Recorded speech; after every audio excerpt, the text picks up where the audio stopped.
sagitariana louca e que ama viajar. Fora esse aspecto natural que eu tenho de sempre querer conhecer novos lugares e novas pessoas, eu acho que a viagem para mim é um combustível para viver. E eu acho que viajar para mim me torna um ser humano melhor. Bom, não é à toa que eu já falei para os meus filhos, eu falo, olha, não vou deixar herança. Eu vou levar vocês para conhecer o mundo. Cada viagem que eu faço sozinha ou que eu faço com eles, sempre me adiciona muita coisa. Bom, quando eu viajo, por exemplo, a trabalho e que eu tenho contato com outros médicos, com outras culturas, né? Recentemente eu estive na Itália e eu tive num encontro com 16 nacionalidades.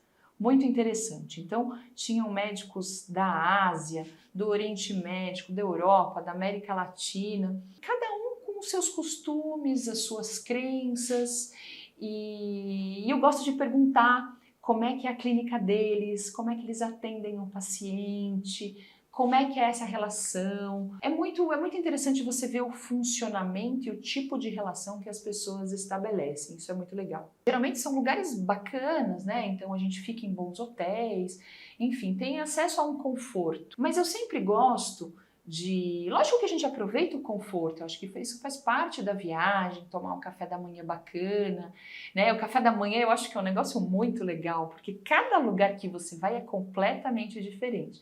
Eu me lembro quando eu fui para a África do Sul com as crianças, e aí o meu filho falou assim, mamãe, mas eles têm feijão apimentado no café da manhã, né? Então assim, é muito interessante essa coisa da cultura. Eu falo que o café da manhã é uma coisa muito legal, assim, culturalmente.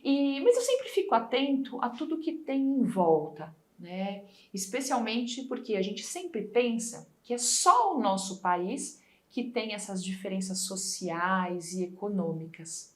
E isso não é verdade. Né? Quando eu vou muito para a França a trabalho, pelo menos uma vez, às vezes 2 vezes por ano, e eu observo muito, porque você vê a vida que aqueles imigrantes, que aqueles africanos levam, né? E eu gosto muito de pegar metrô, né? Nesses lugares que o metrô funciona, você anda a cidade inteira de metrô.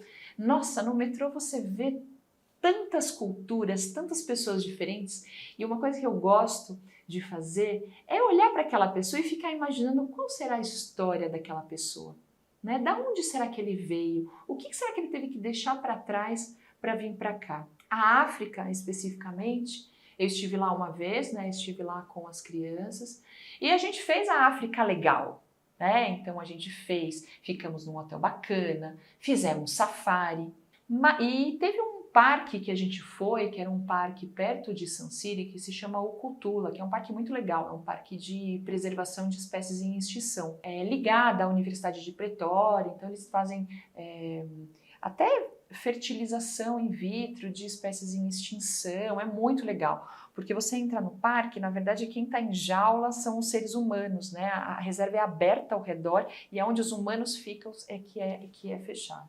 E lá você vê a maternidade dos leõezinhos, é uma experiência muito legal. Mas no trajeto entre o resort e o parque, você passa pela África de verdade. E o meu filho mais velho, na época estava com 10 anos, o pequeno era bem pequeno, tinha 3 anos, ainda não estava muito ligado, mas o João sempre foi uma criança, né, o meu mais velho sempre foi uma criança muito ligada nisso. E aí ele via, a gente passou por uma estrada, um tempão, uma estrada de terra batida, em que você olhava que, na verdade, na beira da estrada, era como se fosse um assentamento, uma favela, que era feito com lâminas de metal, aquele calor dos infernos, eram casas feitas com chapas metálicas e valas enormes abertas de esgoto a céu aberto. E as crianças, né, jogando bola ali, né, e eu nem precisei falar nada, porque o meu filho olhou e falou assim, mamãe, olha aquela criança descalça jogando bola ali. E aí você passa, quando a gente saiu também de Joanesburgo,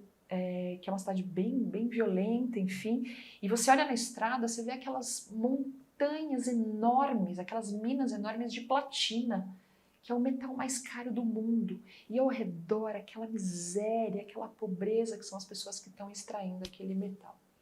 Então, eu acho que viagem traz isso tudo, né? Quando a gente vai também, por exemplo, para Caribe, né? Quando a gente pensa em Caribe, a gente só pensa naqueles mares azuis, aqueles resorts, aquelas coisas. A natureza é maravilhosa lá. Só que a hora que você sai desse mundo, de resort e de passeio é muito pobre, é muito pobre. Eu já tive o privilégio de ir para Jamaica, República Dominicana, é muito pobre, é muito pobre. Então, é isso. Você está lá, você agradece por estar usufruindo de toda aquela comodidade, aquele luxo, aquele privilégio, aquela natureza, mas sem esquecer do que está ao redor.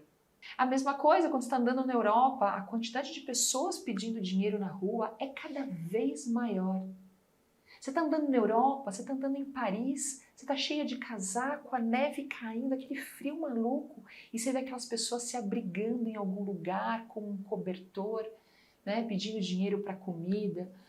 Então eu acho que o principal que eu levo das minhas viagens, obviamente, além de todas as conexões profissionais, fazer amigos de nacionalidades diferentes, ser recebida em casas de culturas completamente diferentes, é a gente lembrar que, na verdade, o problema da humanidade está em todos os lugares, né? O problema da humanidade, as diferenças socioeconômicas, elas estão em todos os lugares. Às vezes mais num lugar do que em outros, mas elas estão ali. Então é a gente nunca esquecer que, apesar da gente estar vivendo todo aquele privilégio, a gente tem que continuar olhando para fora e sabendo que aquilo que a gente está vivendo é a exceção, é a raridade. A maior parte das pessoas que estão vivendo por aí, não só no meu país, mas em muitos outros, é uma realidade muito difícil.